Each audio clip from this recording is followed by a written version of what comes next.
Il est 18h10 à Alger. Madame, Monsieur, bonsoir. Bienvenue dans ce 24 heures Afrique à la une de l'actualité. En visite hier à Khenchela, au nord-est de l'Algérie, le président de la République Abdelmadjid Tebboune est en outre allé à la rencontre de la société civile de la Wilaya, où il est revenu sur un certain nombre de dossiers d'intérêt national, régional et international.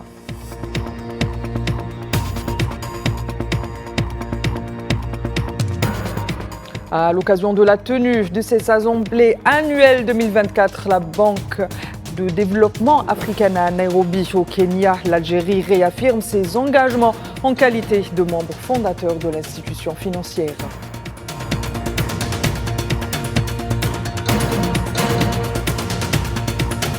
Et au Soudan, la situation humanitaire ne va pas en s'améliorant. Les organisations humanitaires de l'ONU lancent une nouvelle fois la sonnette d'alarme.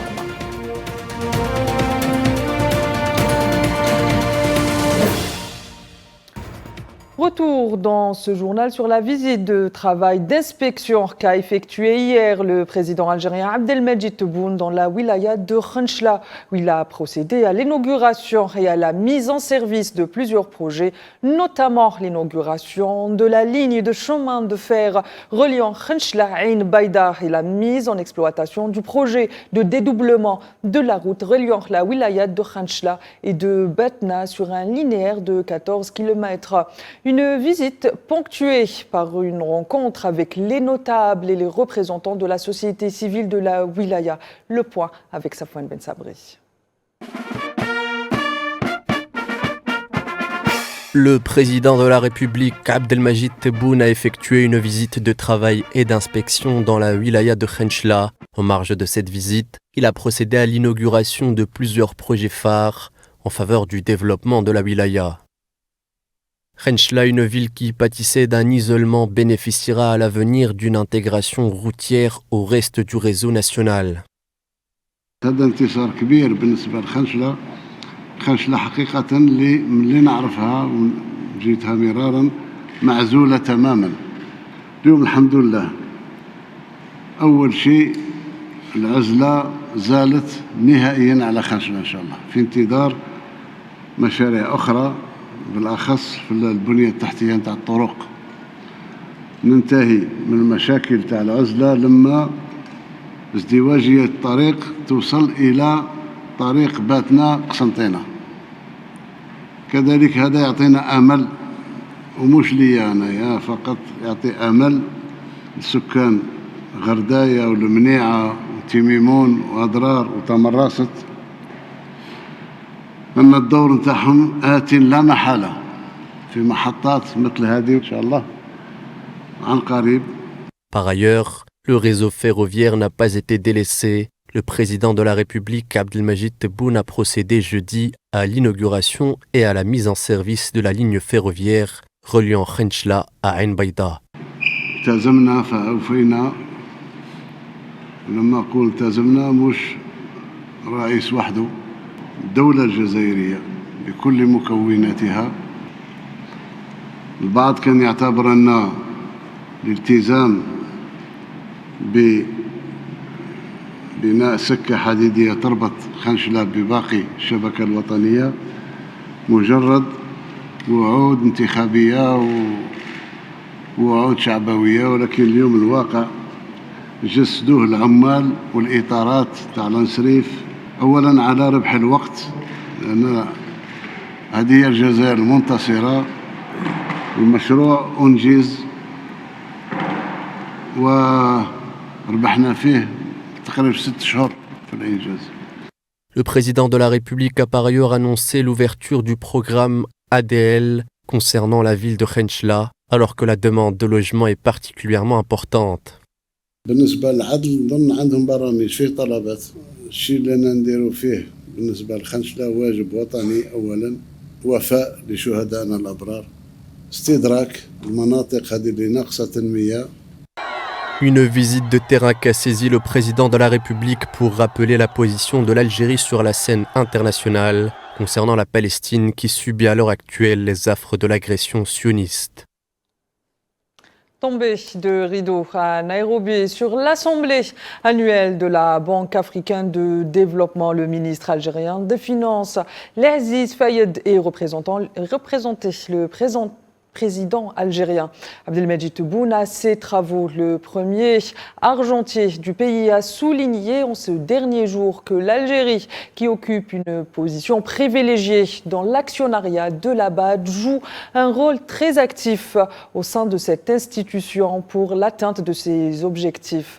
C'est un sujet signé Imen Merad.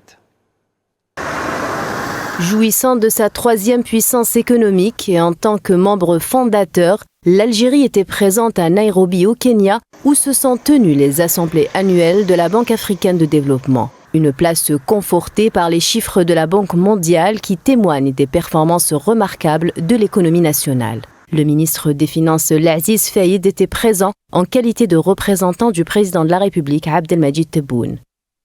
L'Algérie occupe une position privilégiée dans l'actionnariat de la Banque africaine de développement et joue un rôle très actif au sein de cette institution. Le ministre des Finances a également souligné que les représentants algériens veillaient au renforcement de la gouvernance pour assurer que les principes de transparence et de responsabilité soient respectés dans toutes les opérations de la BAD et qu'ils soutenaient activement les initiatives visant à promouvoir l'intégration régionale, la coopération économique et le développement des infrastructures transfrontalières. Membre fondateur de la BAD, l'Algérie se classe au 3e rang parmi les pays actionnaires régionaux. Cette position nous confère un siège permanent au sein de son conseil d'administration, permettant de participer activement aux décisions importantes concernant les orientations et les politiques de la banque. Concernant l'adhésion de l'Algérie à de nouvelles banques multilatérales de développement, le ministre des Finances a expliqué que les efforts consentis durant les dernières années en la matière permettraient au pays de s'ouvrir au monde, de profiter des avantages de la mondialisation, de stimuler la croissance économique, d'attirer des investisseurs et de favoriser la coopération internationale. À cet effet, le ministre des Finances a déclaré qu'après l'ouverture des banques algériennes en Mauritanie et au Sénégal, l'Algérie œuvrait pour la création d'une autre banque en Chine. Coopération algéro-tunisienne à présent avec cet accord cadre qui a été signé hier jeudi à Alger entre des agences de foncier touristique algériennes et tunisiennes visant à renforcer l'échange d'expériences et d'expertise dans le domaine de la gestion du foncier touristique. L'accord a été signé par le directeur général de l'Agence nationale du foncier touristique, Mahawi Selim, et son homologue tunisien Fethi Sharfi, sous la supervision du ministre du Tourisme, de l'Artisanat, Mokhtar Didouche, et de son homologue tunisien, Mohamed Mouaiz Belhassine.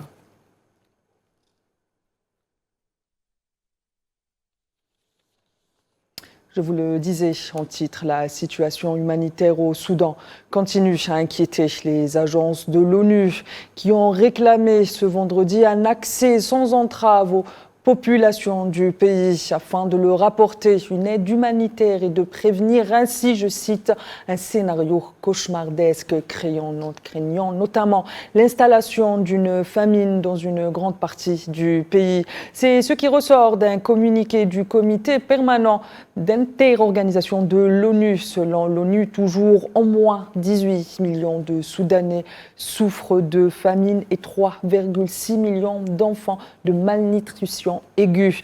Par ailleurs, la plus haute instance de la coordination humanitaire du système des Nations Unies, qui rassemble 19 organisations, y compris non onusiennes, appelle à un cessez-le-feu immédiat au Soudan et à la protection des civils avant d'apporter la faible mobilisation des donateurs n'ayant reçu que 18% des 2,7 milliards de dollars nécessaires pour l'aide humanitaire au Soudan.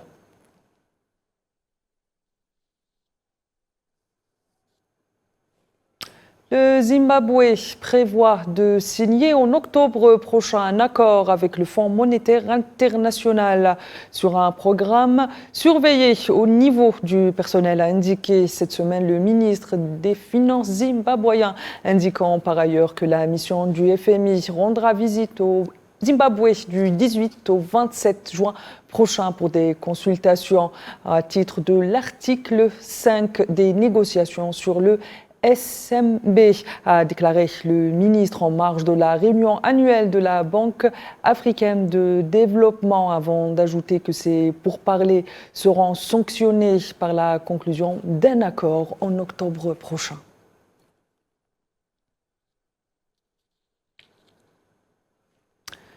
La commission électorale sud-africaine a commencé à publier petit à petit les résultats des élections législatives et régionales du 29 mai. Le Congrès national africain pourrait perdre sa majorité absolue, puisque pour le moment, il a recueilli 42% des suffrages.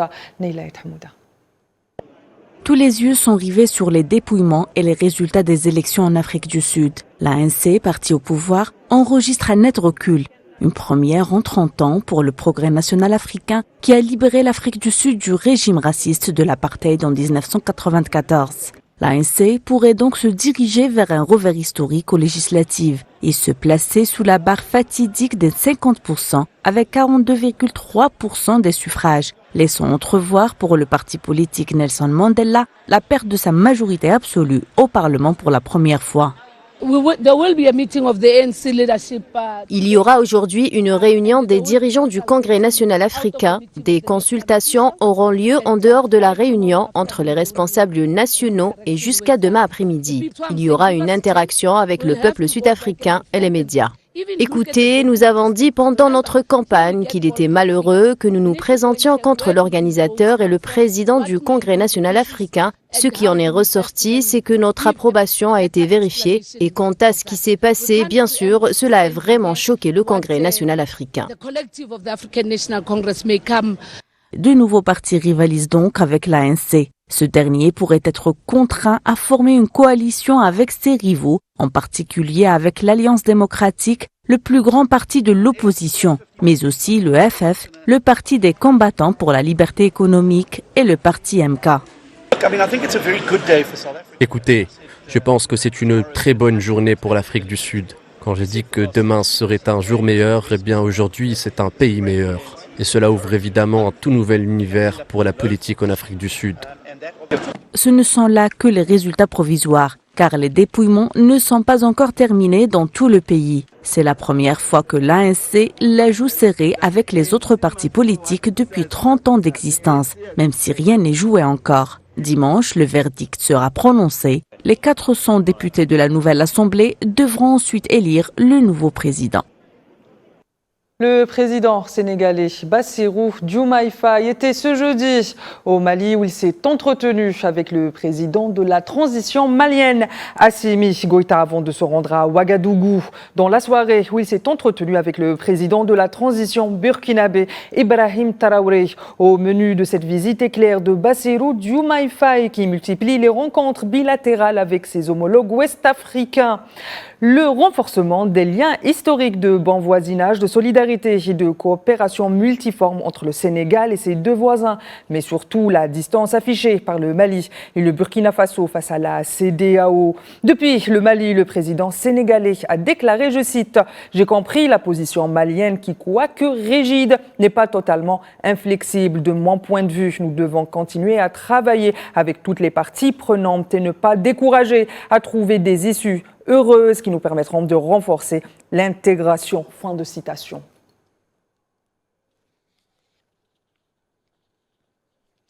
Ne dit-on pas que la musique adoucit les mœurs? Il semble que ce soit le cas en Ouganda, à Kampala, où une organisation nommée Bassrou From Africa a fait le pari de la musique comme moyen de lutter contre les inégalités sociales, en mettant à disposition de jeunes musiciens, des enfants du ghetto de Kampala, les moyens d'apprendre les compétences essentielles à la vie par le biais donc de la musique, aux côtés de musiciens professionnels et même de professeurs, et au son de trompettes, de cornets et de tuba. Ils ont déjà résonné, ou on entend résonner déjà les notes de futurs talents ougandais. Chaque jour, je viens, je reçois quelque chose de nouveau de mes amis. Je viens, j'apprends ce que je dois jouer, ce que je dois perfectionner, et là où je me trompe. Mesdames, Messieurs, c'est ainsi que s'achève ce 24h Afrique. Je vous donne rendez-vous à 19h26 pour l'échiquier international et pour le 19 Info. Retrouvez Abdelkader Idrief.